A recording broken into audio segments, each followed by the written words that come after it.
What if God's whispering? Good morning. This is a ramble on a run.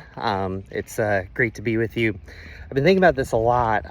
This week I heard a devotional and a podcast on the story of Elijah. He gets burned out and he's looking for God to come to him. And there's fire that comes, but God wasn't in the fire.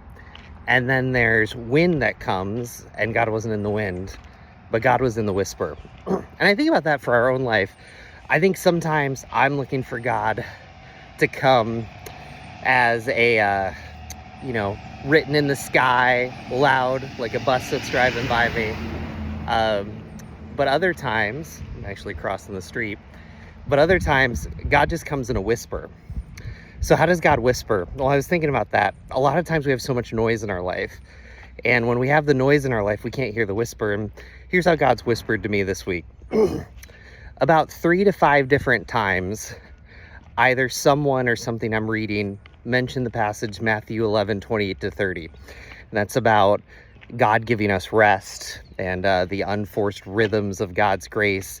It's a pretty impactful verse in my life.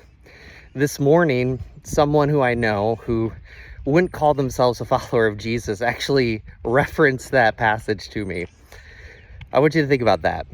What is God whispering to you? It could be a repeated passage. It could be a sense to take 5 minutes of silence and solitude. Because I don't think that God always comes in the fire and the wind like we think. I think often God comes in a whisper. And God speaks to us and God works through us. And it's not about changing necessarily our situations, but maybe it's about changing us and reminding us that He's present. Have a great day.